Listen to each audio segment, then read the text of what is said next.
On this cool fall night, we're on Lake Decatur. The Illinois Department of Natural Resources is on a mission, looking for the fish that's eluded me for years, the walleye. But this story actually started earlier this summer during a different Lake Decatur habitat project. Well, Mike here told me something I couldn't believe.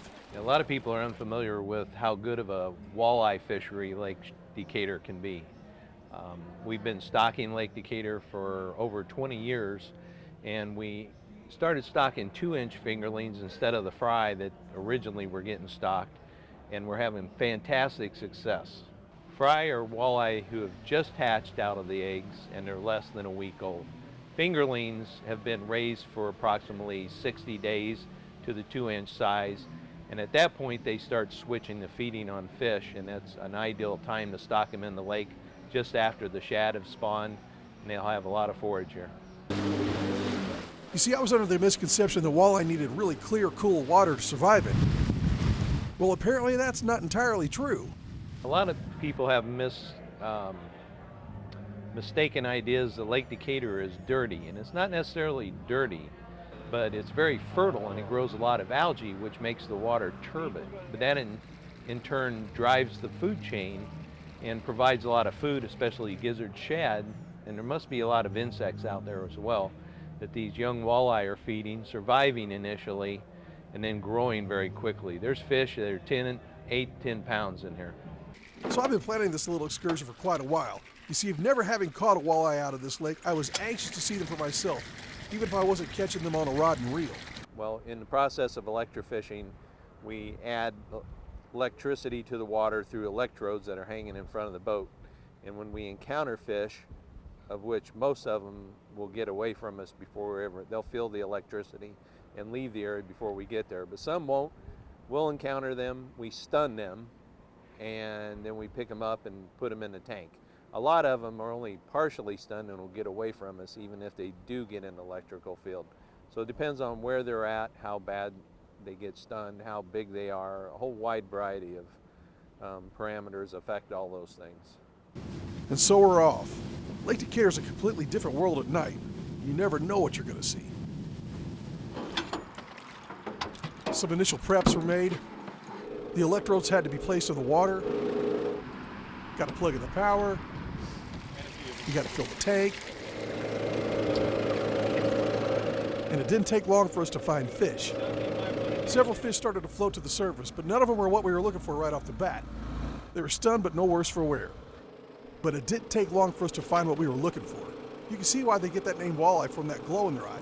These fish see very well in low light.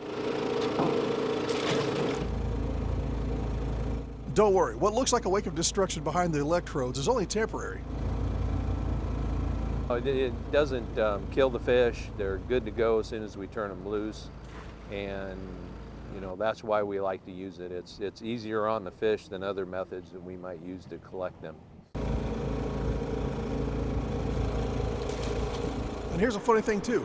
We were collecting these fish right off the shore, maybe 10 feet off at most. Right, yeah, right now they're up on the bank, and if a guy gets out here during the day or evening and fishes near the shoreline, you might have some luck doing that. Now, after nearly an hour, it's time to measure the catch. 496. All the fish were weighed and measured and ranged in size from just over 8 inches to 25 inches. Sid figures he would catch this nearly 7-pounder after I leave the boat. Appreciate it, Mike. We got about a fish a minute, and that's a really good start. We're going to go do another partial run here and finish up for the night, and usually we do very well off of those areas too, if not a little bit better. I'm very happy with what we're getting. Which still begs the question, how do you catch these fish? So far, I don't know many people who have figured out their pattern. Well, get out there and try to figure it out, because the fish are there, and I'm not aware of the best techniques, but I know guys are catching them on twister tails, and things like rattle traps will work. A lot of times the fish are up on the flats. Again, best time to hit it is usually by mid-May, early May to mid-May, but from mid-May on to June, it's middle of June, it can be pretty consistent. Yeah, well, now that I've seen them with my own eyes, I know they're in here. Now, if I only knew of a local angler who's actually targeted these walleye successfully. That was a hint. There's a few anglers that are out there catching quite a few fish. I think they're keeping it pretty quiet. Yeah, well, that figures. But if you're one of those anglers, maybe you could get a hold of me and show me how it's done.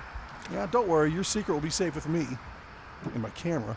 Through my lens on Lake Decatur, this is Steve Nichols, Really nice when WAND. their dorsal fin flails out like that. Yeah, 370s. Yeah, I'm just grabbing a little bit ahead of that.